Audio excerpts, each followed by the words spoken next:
and welcome to another episode of the Turn Up the Lot podcast, talking your Houston Texans straight from the Great British Isles. It was a draft to be remembered, it won't be forgotten, and it's going to define the direction of this franchise for the third year on the trot. To talk the draft through is Mr. Jordan Punt, Texans. Jordan, how you doing? I'm doing great. Great as always that I get to talk ball with you. Excited, man. Thank you for having me back as always. Love it. Excited, man. This is the best draft in 3 years and we get to talk about it. Let's do it. Yeah, I think so, man. It's was that trade, and we'll go into all the picks and stuff one by one, certainly the top five anyway. Was that trade the moment that it all changed? It really was. It's kind of a franchise altering decision and kind of like timestamp in this rebuild, right? If it hits, bam, you've got your face of the franchise on offense, you got your face of the franchise on defense, and you're kind of set up for the future. You've nailed the two most important positions on the field, the quarterback and the guy who goes to rush the quarterback.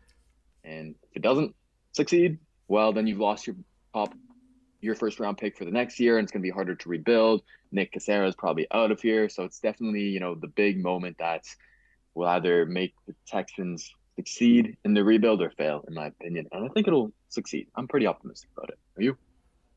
Yeah, I think so. We'll come on to like both guys individually, but just talking generally in terms of the trade, I think it's a lot to give up in a vacuum for a defensive end. Obviously, you couldn't take the defensive end first because then if you're Monty Ossenfort in Arizona, you're going, well, give me an extra second. At that point, they've got you. So there's less premium. So when you think of the total package, if you consider the fact that it secured you the two players, it potentially prevented Tennessee from trading up. That was the big kind of other factor. Ossenfort obviously leaving Tennessee to go and take up the role in Arizona. Then you think, well, maybe historical relationships, experiences played a role there. I think it's a lot to give up in the context of where we are in the position of the rebuild.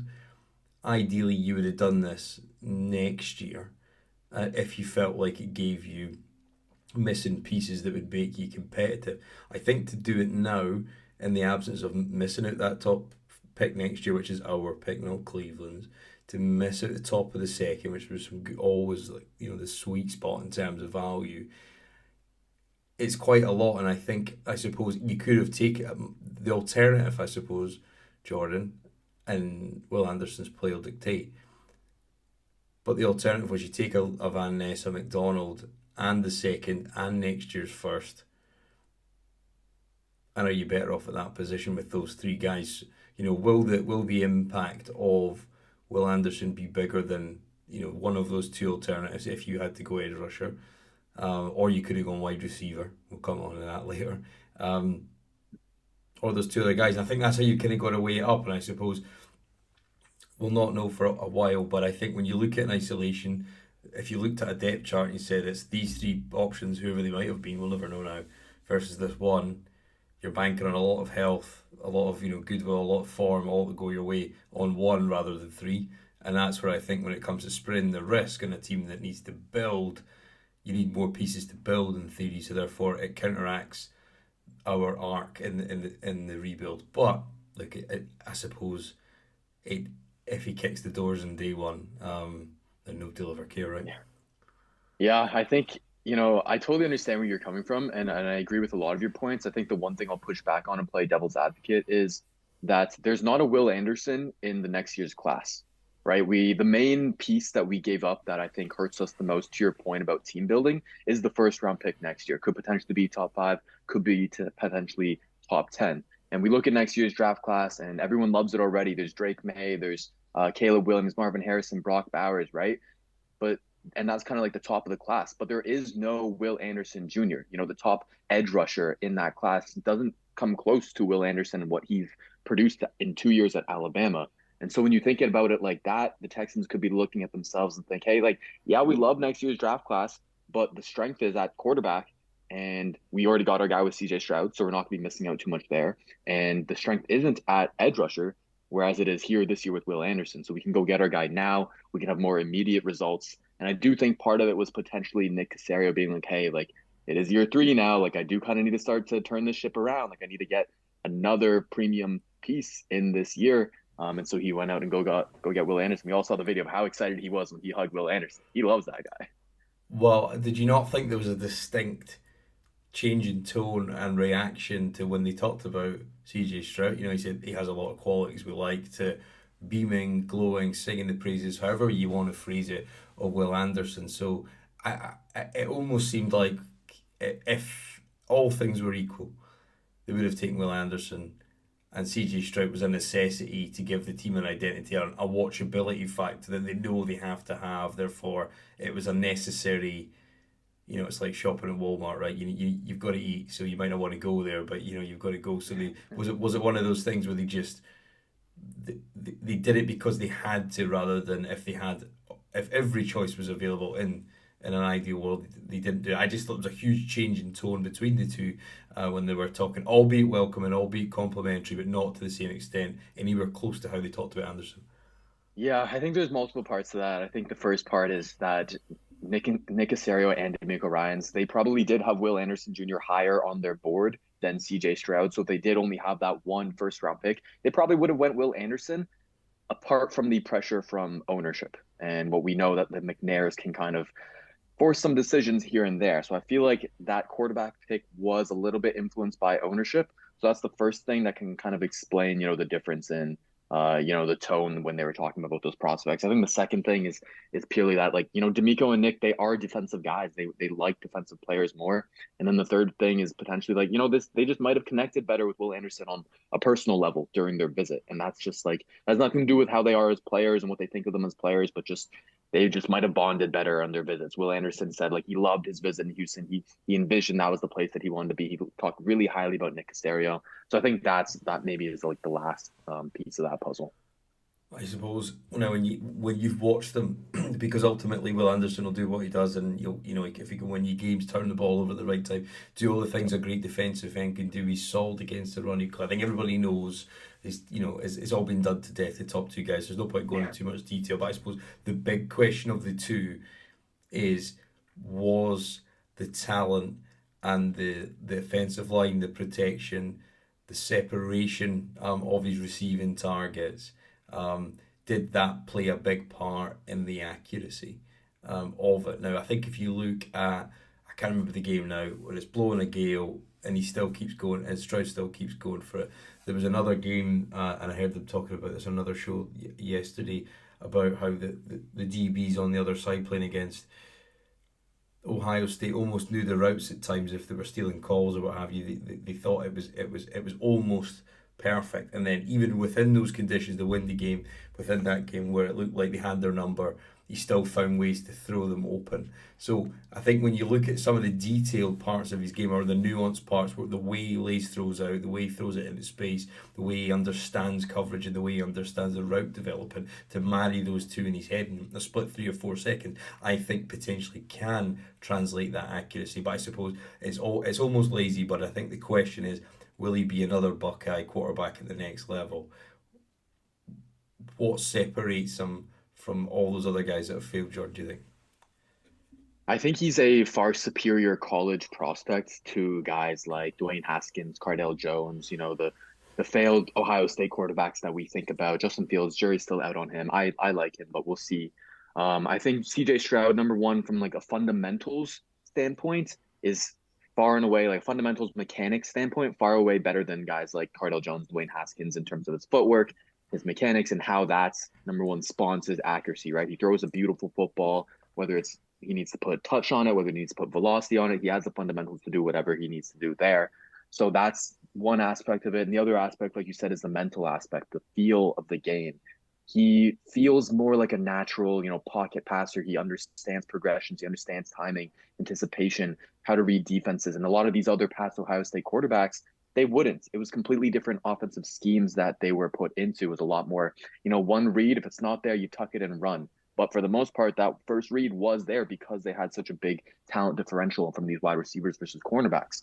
And so those previous Ohio State quarterbacks got to get away with, not being able to read defenses as well, not being able to make it through their progressions because they didn't have to do that in college. You get the NFL, you got to do that every damn play. You deal with pressure every other play. And so CJ Stroud, we've seen a lot more out of him. He's been asked to do a lot more in this Shane Day offense in Ohio State. It's a different era of Ohio State. And we also saw the Georgia game. We saw what happens when he is under pressure by these NFL talents. And he overcame it. He overcame losing his top weapons. Marvin Harrison Jr. wasn't there. He went out early that game. Jackson Smith and Jigba didn't play. And so he was down to his wide receiver 3, wide receiver 4 type of guys. And so he didn't have that talent advantage, and he still balled out. And they should have won that game. We got him into field goal position late in the game, missed the kick. What can you do about it? So I think there's a lot to say about CJ Stroud being a far superior prospect than guys in the past at Ohio State. In a word, does the fact he's a muggle at a client bother you? No, not at all. Not a big deal. Yeah. Okay.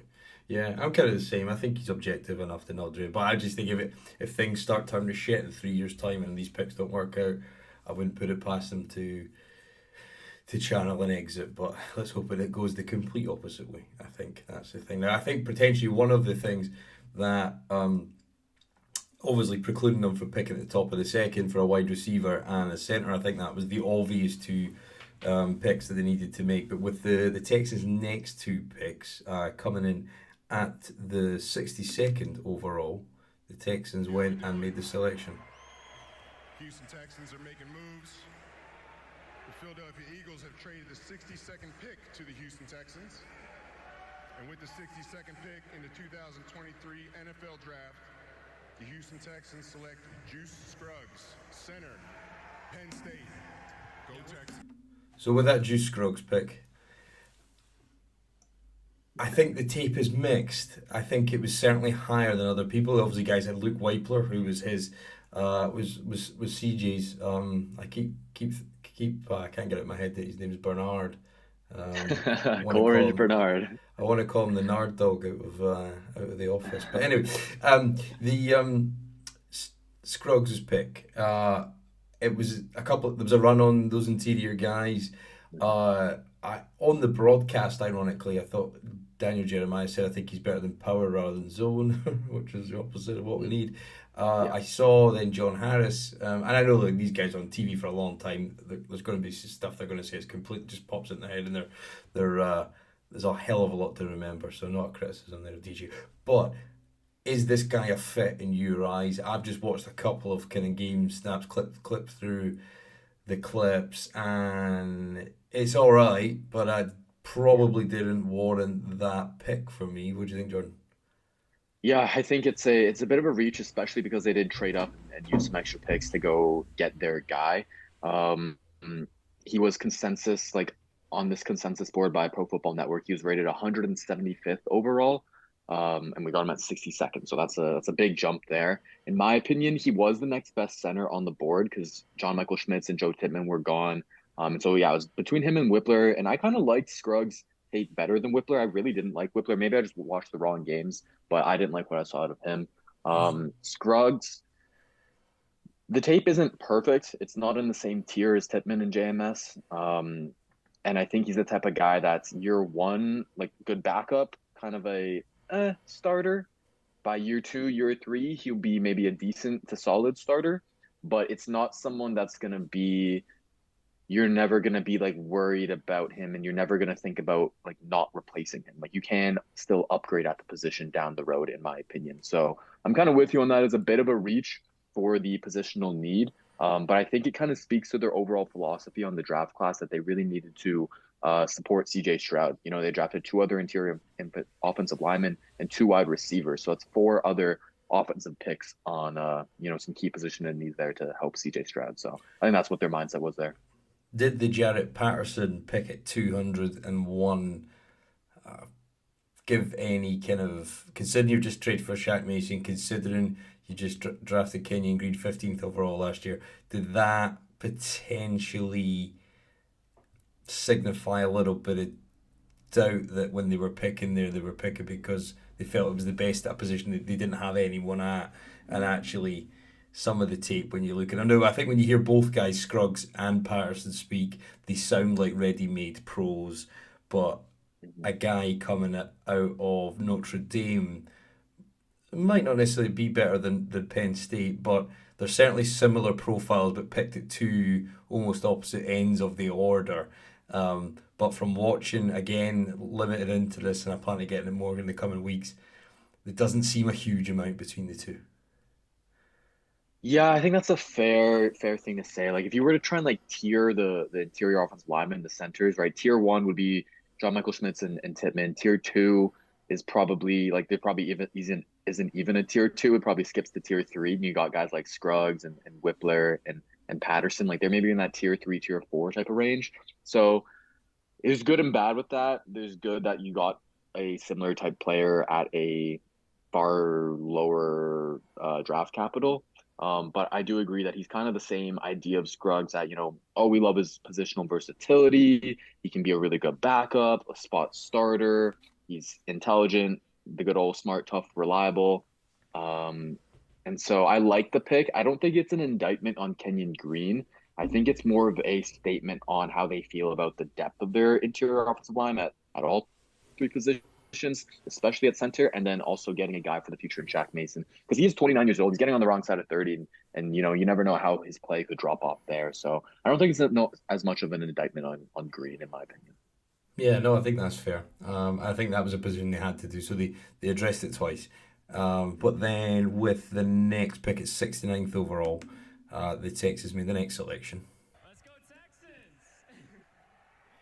The Los Angeles Rams. I don't know who that guy was that came out and made that pick. Content creator, I never heard of him, but I had neither. I searched him up. I hit his tag, and he follows me. So I was like, oh, okay. NFL draft. The Houston Texans select Nathaniel Dell, wide receiver out of Houston. Nathaniel Dell tanked his friends. He weighs the same as probably a kid in high school, but he can fly. What do you think, Jordan? Is his Tank Dell? Is what do you think he's gonna? What do you think he's gonna bring to this offense? How do you get a player like that with light build but electric speed? How do you work him in to this offense? Yeah, he's 5'8", 165 pounds at the combine, which is probably at least like 5 pounds heavier than his playing weight. So historically, there's not a good track record of success of guys at his size. We think even recent years, like guys like Tutu Atwell, D. Eskridge, like these super dynamic athletes, but they're tiny. I think the difference with Tank Dell is number one, he's a lot more productive in college. Number two, he's a really good special teams guy. So really elite punt return, kick return guy. So I think that's number one, how he's going to get on the field. And obviously there's not a lot of like wear and tear there. So there's less injury risk. And then number two, I think he'll rotate in with John Mechie at the slot position. I don't think he's got the size to play outside whatsoever, but he's the type of kind of, gadget wide receiver, makes it seem like he's less than he is. But I think of it as a positive in the sense that, you can use him in the slot. You can get him the ball on screens. You can motion him across the formation and get him the ball in jet sweeps, kind of like handoffs, and kind of just manufacture touches for him like that. And just get the ball in his hands and let him get to work. We know in the Shanahan offense, they really prioritize getting guys in space and letting him get to work with the yak, and that's what he's going to excel at. So I think that's kind of how we're gonna get use of him. Yeah, because I think if you come out there, he's not blocking, and I think it'll be a bit of a tell. So, yeah, they're going to have to find ways to just motion and keep him moving, keep him in space, and give him some routes that he can run out the sideline rather than taking a hit across the middle of the field. I think would be the ideal. Now they also, as you said, as you just referenced there, they did go back to the well at the 205th pick for Xavier Hutchinson of Iowa State. On paper, huge production, not fast but quick. Got a bit of a drops issue. He dropped a game-winning touchdown. I think it was against Baylor this year, or Texas. I can't remember. I watched the Texas game, Baylor game, back earlier, and he's one of these guys. I think he's good at everything. He's not elite at anything, but he could be kind of a sort of similar to John Mechie in the sense that they won't wow you with anything they do. They can just be consistent pros, and I suppose if you have a cast of them, then you potentially have a reliable number of targets for Stroud to go after and keep the chains moving. What did you think of the Hutchinson pick? I loved it. I thought it was great value. I'd give it an A plus. He was 120th overall on Pro Football Network's consensus board. We got him at 205. I gave him a third round grade. He's one of the few guys I watched this year, like really in depth, really wrote up, and so I gave him a player comp of Tyler Boyd and like a really poor man's Amon-Ra St. Brown, because he's a guy that, like you said, he's not the biggest guy, he's not the most athletic guy, he doesn't have one really elite standout skill, but he's really well rounded. He can play outside, he can play in the slot, just do kind of whatever you want from him. And he's also the type of guy who's going to win, a short area of the field, intermediate area of the field, little crossing routes, little curls, little screens. He's not going to be a burner. He's not going to be a deep threat for you guy, for your team. And so I thought that was an interesting kind of strategy that they've kind of employed so far. All the wide receivers that we've added, there are more guys that win underneath, and they're not really burners. There's no one who is on this roster at the moment that can really stretch the field like a Will Fuller type. So they might run into some struggles with that in terms of getting explosive plays throughout the season. But I think at the value, like, you couldn't get much of a better player there. So I like the pick a lot. Yeah, no, absolutely. I think it's I suppose it begs the question of, when you give up these picks, the wide receiver spot, is there enough there to support a young QB? Looking, it might be Dalton Schultz is the number one target in terms of receptions this year, or even targets for that matter. Just in the way in which they scheme up the easy passing lanes for him, for Stroud. But I think it's weird in the sense that we're talking about an array of new and exciting players, based on where we've been. But I suppose when I look at that wide receiver depth chart, it's not good enough to be competitive. Certainly not now, and I suppose it puts a huge amount of pressure on Nico Collins. If he can step up and be what he's flashed over 17 games, then yeah, but I think that'd be unrealistic and unfair to expect that, one from a health standpoint, and two from a consistency viewpoint, and that's kind of what we're relying on, as you're probably your most seasoned receiver, because ultimately Noah Brown and what's the other guy they signed from Tennessee that was at the Rams Robert before? Woods. Robert Woods, Robert yeah. Woods, yeah. Guys predominantly blockers to help with the run game, can do a bit here and there. So I think that is a concern, and I think you could have drafted even somebody in the top round if he stayed at 12, and it still would have been a concern. So I don't know how they get around it, when they're going to have to simplify the playbook, and they're going to have to simplify the level of which that they run the plays, and the complexity of the scheme, Jordan. So it's a concern, I suppose. Yeah, especially with a rookie offensive coordinator. Like, as much as we love the Shanahan tree and all the concepts that the Shanahan offense comes with, Bobby Slowick's very unproven. We really don't know if he's going to be a positive or a negative for CJ Stroud.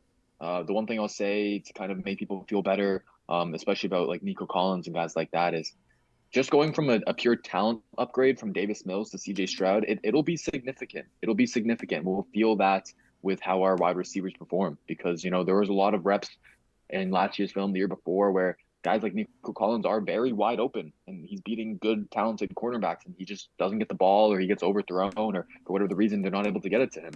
And so I think the talent upgrade going from Davis Mills to CJ Stroud, it'll help our entire wide receiver room. And yeah, there's no clear wide receiver one this year. Hopefully it's Marvin Harrison Jr. next year.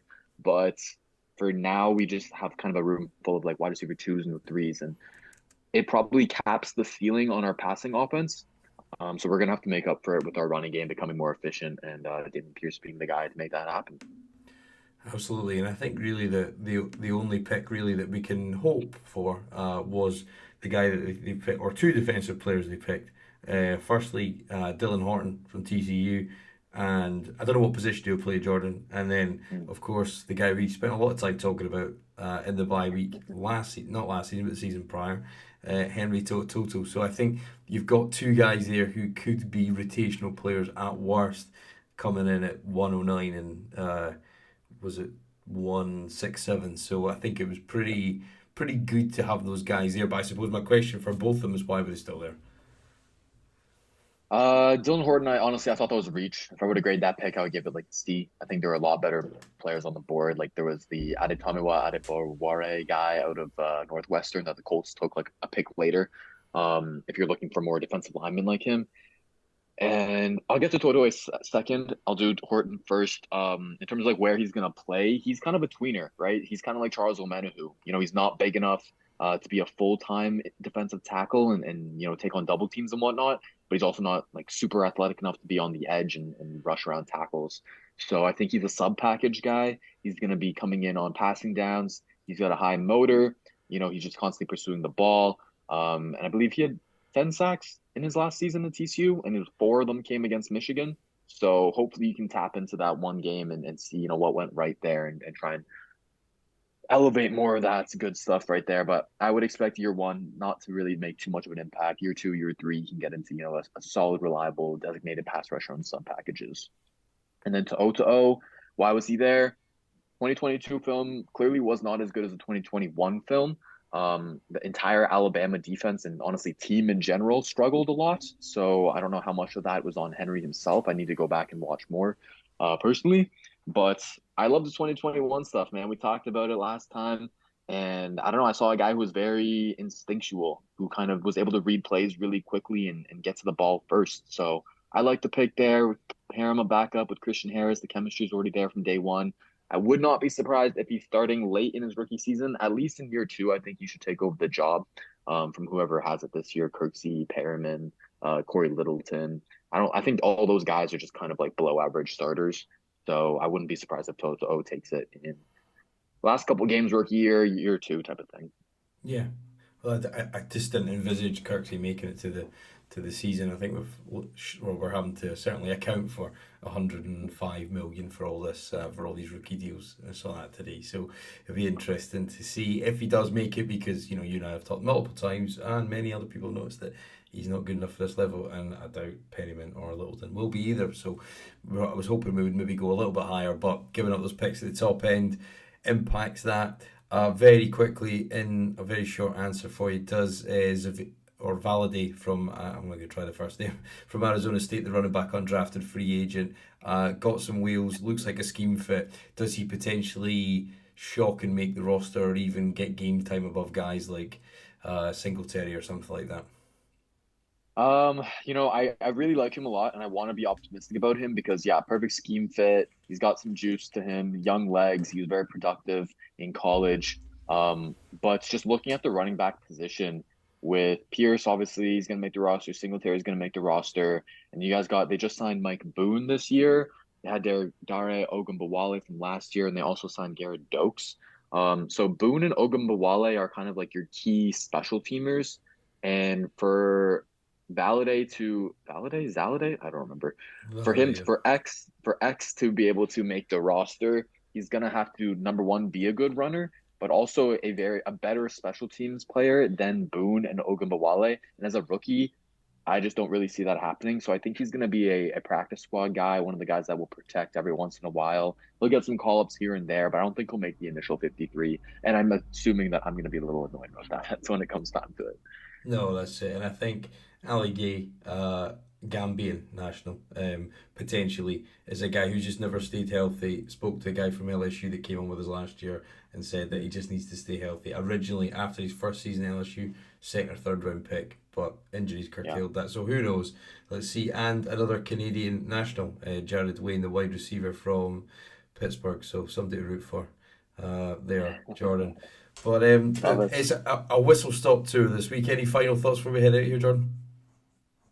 Final thoughts is that I'm glad the draft is done. I'm glad we finally know who we have and we're done with all the media rumors. I think we put together an improved team over this entire offseason through free agency and through the draft. And so I'm feeling optimistic about it. The direction of this team is looking more positive than it ever has. I'm excited to see what D'Amico Ryans can do with these new prospects in his first year as a head coach. I'm ready for football season to be here, man. It's going to be a long wait. It will take Yeah. time, but it will come around quicker than you think. But at least there is something to look forward to. The maturation of a young quarterback, it makes these games worth watching. It's something we couldn't have said in the last few years. But thanks to Jordan for his time this week. Thanks for listening. All the best for the coronation this weekend. Thank you very much, everybody. I'm glad you got there. We got there together. And here's to a season that's actually about football. But thanks again for listening to the Turn Up For What podcast.